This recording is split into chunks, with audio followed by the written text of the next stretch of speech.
Gloire à Dieu, béni soit l'Éternel. Donc je vous bénis tous au nom de Jésus, je vous salue dans le nom merveilleux de Jésus-Christ de Nazareth. Donc c'est vrai, j'étais à 100 pendant 2 lundis, mais je suis de retour afin que le Dieu seul soit glorifié. Je vous bénis tous au nom de Jésus-Christ de Nazareth et je vous salue en son nom merveilleux parce que nous avons besoin de la grâce de Dieu, nous avons besoin de secours de Dieu et c'est pourquoi, bien aimé, me voici devant vous pour vraiment que nous puissions passer un moment agréable dans la parole de Dieu. Et pendant que j'y pense, je vous demande de liker la vidéo, de faire des commentaires et surtout de vous abonner, de m'encourager au nom merveilleux de Jésus-Christ de Nazareth. Donc, avant de commencer, nous allons commencer par la prière. Au nom de Jésus, Père très saint, sois béni, roi des rois. Seigneur mon Dieu, merci pour ta parole. Car Seigneur mon Dieu, nous avons vraiment besoin de retour à ta parole. Nous avons besoin, Seigneur mon Dieu, d'entendre ta sainte voix et de comprendre quelle est ta volonté. Et nous savons, Seigneur mon Dieu, si nous passons d'entendre ta parole, si nous méditons ta parole, Seigneur mon Dieu, nous pouvons aller très loin avec toi. Parce que il dit, heureux l'homme qui ne marche pas sur le conseil des méchants, qui ne s'arrête pas sur la voie des péchés. Ça, c'est pas un combat de mon cœur, mais qui trouve son plaisir dans la loi de l'Éternel et qui la médite jour et nuit. Alléluia. Seigneur mon Dieu, la Bible dit qu'il est comme un arbre. Alléluia, Père, qui est planté pour le cours d'eau, qui donne son fruit en sa saison. Donc, il est important, Seigneur mon Dieu, en toute situation, que nous puissions nous appuyer sur toi et passer du temps dans ta parole. Je te bénis, Père. Je te loue, je te rends grâce dans le nom de Jésus-Christ de Nazareth. Donne-moi la parole facile, Père, au nom de ton Fils, pour ta sainte gloire. Amen. Donc, bien aimé, nous prenons la parole de Dieu dans Matthieu 4, verset 4. Il est dit ceci. Jésus répondit, il est écrit, l'homme ne vivra pas de pain seulement, mais de toute parole qui sort de la bouche de Dieu. Amen, que Dieu soit béni. Le Seigneur Jésus qui parle. Et dans Matthieu 4, verset 4, il dit ceci. Jésus répondit, il est écrit, l'homme ne vivra pas de pain seulement, mais de toute parole qui sort de la bouche de Dieu. Donc, nous voyons que le Seigneur nous interpelle sur une situation réelle, car nous avons besoin de cette nourriture. Nous avons besoin de nous nourrir de la parole de Dieu. Parce que c'est cette parole qui va nous amener à la perfection. C'est cette parole qui va nous conduire, de nous permettre de nous rapprocher de Dieu. C'est cette parole qui va permettre de découvrir qui est notre Dieu. Alléluia. Et c'est pourquoi Jésus nous met en garde. Il est dit, alléluia. Jésus répondit, il est écrit, il est écrit. C'est le roi de gloire qui parle. Jésus-Christ de Nazareth qui est venu en chair de ici-bas pour nous enseigner, pour nous conduire vers Dieu. C'est lui qui a payé le prix pour nous ramener, pour nous réconcilier avec Dieu. Et il fait cette déclaration très importante. Il dit, l'homme ne vivra pas de pain seulement, mais de toute parole qui sort de la bouche de Dieu. Quand même, il est important que celui qui a fait la paix avec Jésus-Christ de Nazareth, celui qui est passé de la mort à la vie, a besoin de se nourrir de la parole de Dieu, afin de croître, afin de grandir de la parole de Dieu. Et c'est pourquoi l'apôtre Pierre appelle cette parole du lait. Nous avons besoin de dimensions, alléluia, de nouvelles dimensions, de réellement de nous rapprocher de Dieu, dans notre communication, d'intimité avec Dieu. Et c'est à travers de sa parole que nous puissions évoluer, grandir dans la parole de Dieu. Et c'est pourquoi Jésus fait cette déclaration. Il dit, l'homme ne vivra pas de pain seulement, mais de toute parole, alléluia, qui sort de la bouche de Dieu. Et nous savons, bien aimés, le pain dont Jésus parle, c'est la nourriture charnelle. Et la Bible nous enseigne que la nourriture ne nous rapproche pas de Dieu, ni de nous éloigner de Dieu. Mais ce qui peut nous rapprocher de Dieu, c'est la parole de Dieu. Nous devons nous nourrir de cette parole. Nous devons la méditer. Nous devons passer du temps, alléluia, de la parole de Dieu. Puisque la Bible dit au commencement était la parole était avec Dieu, la parole était Dieu au commencement. Et tout ce qui a été fait par elle, et rien de ce qui a été fait n'a été fait sans elle. Donc nous voyons l'importance de la parole de Dieu, l'importance que vraiment, combien nous avons besoin vraiment d'évoluer, de grandir à travers la parole de Dieu, puisqu'il est dit dans Timothée 3, alléluia, Timothée 3, verset 16 nous dit ceci, toute écriture est inspirée de Dieu et utile pour enseigner, pour convaincre, pour corriger, pour instruire dans la justice. Donc nous voyons l'importance, bien aimé, de la parole de Dieu. Ce n'est pas moi qui me le dis, mais c'est la parole de Dieu qui me le dit. Toute écriture est inspirée de Dieu. Donc nous comprenons très bien toute écriture. L'homme n'a ni part ni l'autre dans cette histoire. Cela vient de Dieu. Et c'est pourquoi Dieu voudrait avoir une relation avec nous. C'est pourquoi Dieu voudrait avoir une intimité avec nous, une vraie relation avec nous à travers de la personne de Jésus-Christ de Nazareth. Celui qui est le médiateur de la nouvelle alliance. Celui qui intercède en notre faveur. Celui qui s'est livré pour nous, s'est donné pour nous savoir, Jésus-Christ de Nazareth.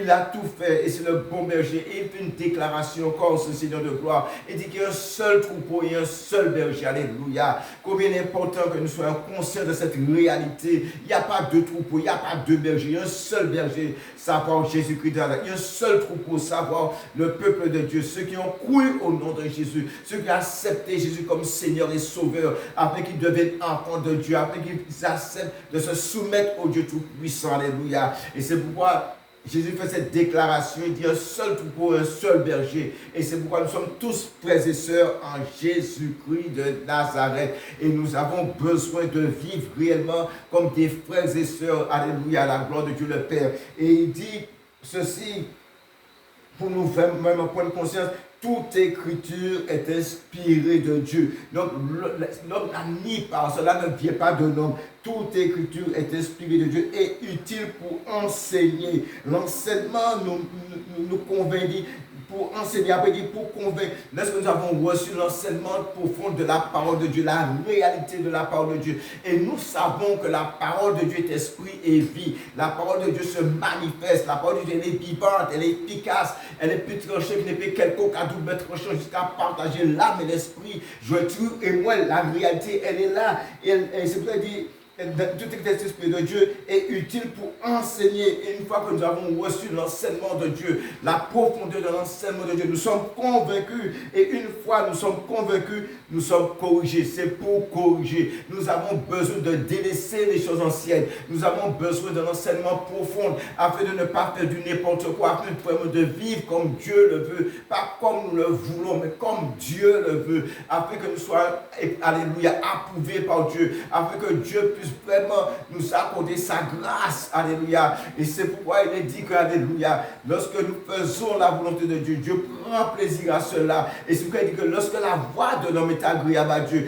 Dieu dispose même ses ennemis en sa faveur. Mais il est précis, lorsque la voix de l'homme est agréable à Dieu, Dieu dispose même ses ennemis en sa faveur. Nous bénissons Dieu pour sa parole, nous bénissons Dieu pour son amour, nous bénissons Dieu pour sa fidélité, quoique nous sommes infidèles. Et il continue, il dit, pour enseigner, pour convaincre, et puis après il dit pour corriger, parce que nous avons besoin d'être corrigés, pour instruire dans la justice de Dieu. Notre justice n'a rien à voir avec la justice de Dieu. La Bible nous enseigne que notre justice est comme un vêtement souillé devant Dieu. Mais la justice de Dieu, c'est Jésus de Nazareth, celui qui s'est donné pleinement pour nous, celui qui n'a point connu le péché, mais s'est livré pour nous, s'est donné pour nous, afin que nous puissions avoir la vie. Il a dit que le bon berger donne sa vie pour ses brebis. Alléluia. Et que son nom soit glorifié. Et il nous bien continuer après avoir vraiment, nous avons accepté cette parole, la parole de Dieu pour nous enseigner, pour nous convaincre, pour nous corriger, pour nous instruire dans la justice. Il dit, dans le verset 17, afin que l'homme de Dieu soit accompli et propre à toute bonne œuvre. Donc, lorsque nous sommes en relation avec Dieu, lorsque nous sommes en contact avec Dieu, nous avons une seule pensée, c'est d'être agréable à Dieu. Et si nous sommes agréables à Dieu, nous faisons de bonnes œuvres. Nous faisons tout pour la gloire de Dieu. Nous faisons tout pour glorifier le roi des rois. Nous faisons tout pour lever le nom de notre Seigneur de gloire, Jésus-Christ de Nazareth. Il a dit, alléluia, le Seigneur a dit, de même que le serpent a été élevé dans le désert, il faut que le Fils de l'homme soit élevé. Nous avons besoin d'élever le nom de Jésus-Christ de Nazareth. Nous avons besoin de déclarer ce nom, de proclamer que Jésus-Christ est Seigneur. Il est le seul Seigneur. Jésus-Christ est le médiateur. Alléluia. Jésus-Christ est celui qui intercède en notre faveur. C'est celui, alléluia, qui s'est donné pour nous. Ce nom doit être élevé. Ce nom doit être proclamé haut et fort. Alléluia. Jésus-Christ, Fils de Dieu, c'est lui qui nous donne la victoire. Qui est-ce qui a vaincu le monde? Sinon, celui qui croit que Jésus est Fils de Dieu.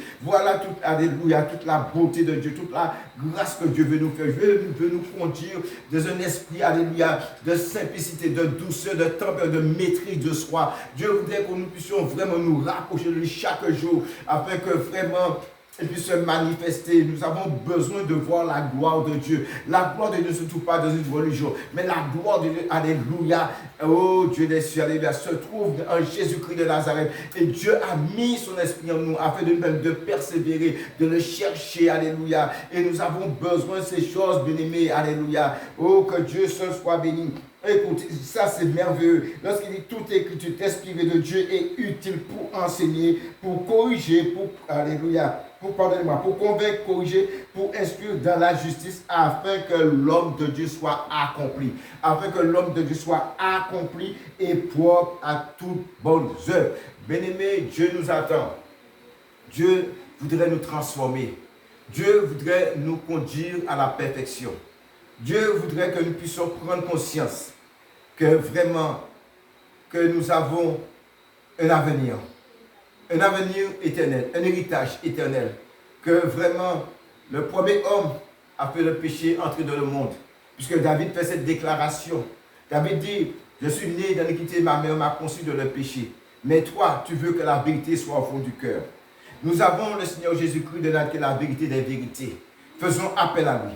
Demandez-lui d'entrer dans notre cœur. Ouvrons notre cœur pour ce Seigneur, afin que nous puissions nous réconcilier avec notre Dieu. Autrefois, nous étions dans les ténèbres. Autrefois, nous étions ci et ça. Mais maintenant, Jésus nous appelle, nous amener dans sa lumière admirable. Jésus nous appelle pour notre transformation. Jésus nous appelle pour une vie nouvelle, une vie de consécration. Jésus nous appelle afin que nous marchions en nouveauté de vie. Nous ne marchons plus selon la chair, afin que nous puissions marcher selon l'esprit. Alléluia. Parce que dès que nous avons fait la paix avec Jésus, dès que nous avons fait la paix avec Jésus, nous avons reconnu Jésus comme Seigneur et Sauveur et Maître.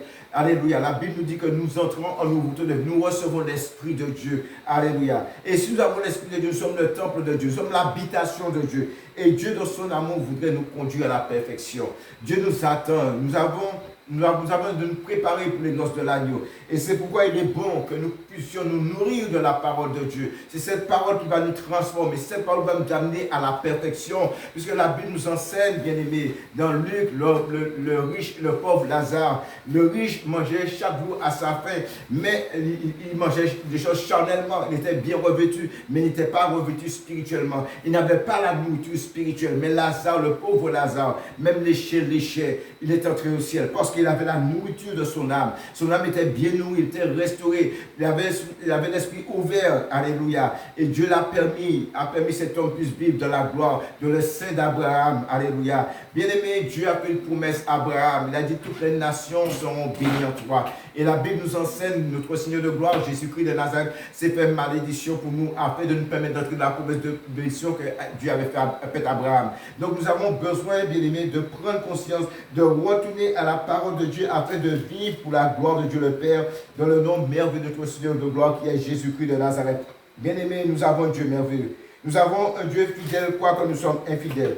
Et le Seigneur nous fait un appel en cet instant béni, dans le nom de son Fils Jésus-Christ de Nazareth, pour nous dire, alléluia, que l'homme ne vivra pas de pain seulement, mais de toute parole qui sortira de la bouche de Dieu. Alléluia. La Bible nous dit, bien aimé, dans Matthieu 4, verset 4, Jésus répondit, il est écrit que l'homme ne vivra pas de pain seulement, mais de toute parole qui sort de la bouche de Dieu. Donc il est important que nous soyons conscients.